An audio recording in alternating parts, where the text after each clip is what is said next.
নমস্কার বন্ধুরা, আমার আরও একটি নতুন রেসিপির ভিডিওতে আপনাদের স্বাগত জানাই। তো আজ আমি আপনাদের সাথে শেয়ার করতে চলেছি খুবই জনপ্রিয় একটি সাউথ ইন্ডিয়ান ব্রেকফাস্ট ইডলির রেসিপি। তো চলুন ইডলি বানানো শুরু করি। এর জন্য আমি 4 কাপ পরিমাণ চাল ভালোভাবে ধুয়ে 7 থেকে 8 ঘন্টা আগে ভিজিয়ে রেখেছিলাম। এর সাথে নিয়েছিলাম 2 কাপ পরিমাণ বিউলির ডাল, সেটিও ভালোভাবে ধুয়ে 7 থেকে 8 ঘন্টা আগে ভিজিয়ে রেখেছিলাম। এরপর এই দুটির আমি ভালোভাবে পেস্ট বানিয়ে নেব। তো তার জন্য আমি একটি মিক্সির জার নিয়ে নিয়েছি। এরপর আগে আমি চালের পেস্টটি বানিয়ে নিচ্ছি।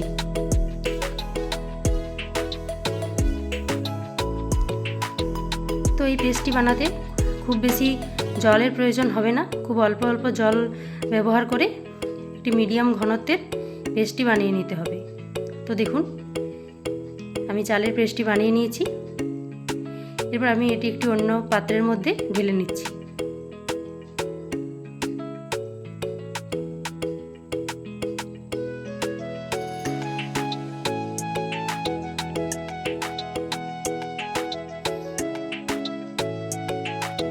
এরপর আমি ডালের পেস্টটিও বানিয়ে নিচ্ছি। ডালের পেস্টটি বানাতেও কিন্তু খুব বেশি জল ব্যবহার করা যাবে না, একইভাবে খুব কম জল ব্যবহার করে পেস্টটি বানিয়ে নিতে হবে।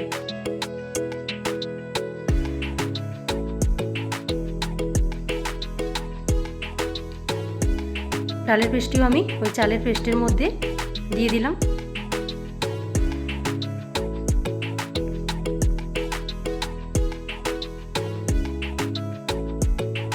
এরপর এই দুটিকে ভালোভাবে মেশানোর জন্য আমি 5 থেকে 7 মিনিট মতো ভালোভাবে ফেটিয়ে নেব।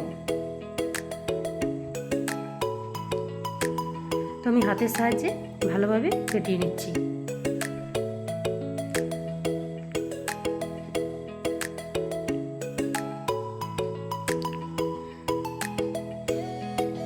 তো এটি ভালোভাবে ফেটানো হয়ে এলে আমি এটিকে একটি ঢাকনা চাপা দিয়ে 12 থেকে 14 ঘন্টা ফার্মেন্টেশনের জন্য রেখে দেব।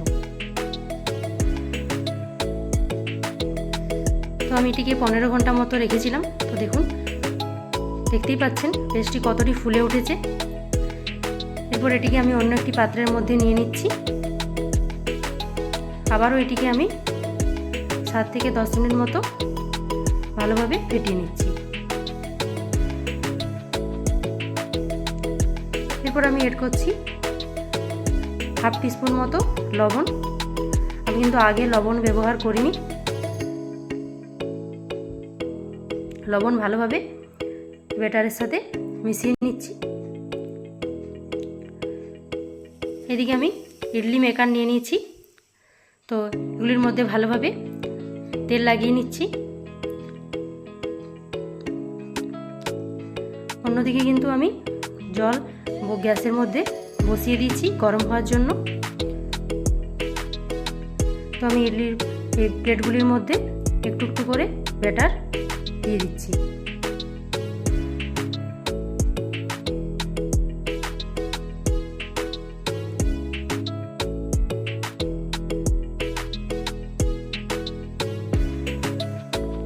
তো আমার দুটো প্লেটের মধ্যেই ব্যাটার দেওয়া হয়েছে। এদিকেও জলও গরম হয়ে এসছে। এবার আমি এই প্লেটগুলো এক এক করে এই পাত্রের মধ্যে রেখে দিচ্ছি। এরপর এটিকে ঢাকনা চাপা দিয়ে 10 থেকে 15 মিনিট মতো লো টু মিডিয়াম ফ্লেমে রেখে দেব। তো 15 মিনিট পর আমি ঢাকনা খুলে দেখে নিচ্ছি। তো আমি একটি স্টিকের সাহায্যে দেখে নিচ্ছি কতটা হয়ে এসছে নাকি। তো একটু হতে বাকি আছে, সেই জন্য আমি আবারও 5 মিনিট মতো ঢাকা দিয়ে রেখে দিচ্ছি। 5 মিনিট পর আমি ঢাকনা খুলে নিয়েছি। ইডলিগুলো কিন্তু একদম রেডি হয়ে এসছে। এরপর এই প্লেটগুলো আমি নামিয়ে কিছুক্ষণ ঠান্ডা হওয়ার জন্য রেখে দেবো।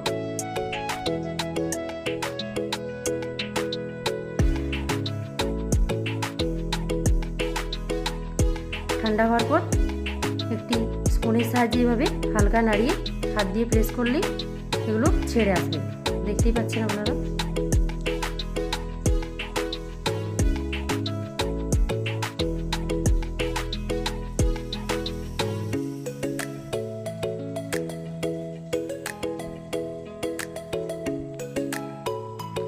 তো এরকম নরম তুলতুলে স্পঞ্জি ইডলি আপনারা নারকেলের চাটনি বা গরম গরম সম্বরের সাথে পরিবেশন করুন। তো আমার এই রেসিপিটি ভালো লাগলে চ্যানেলটিকে লাইক করুন, শেয়ার করুন, সাবস্ক্রাইব করুন। এরকম আরও নতুন নতুন ভিডিও পেতে পাশে থাকুন। সবাই ভালো থাকুন, সুস্থ থাকুন।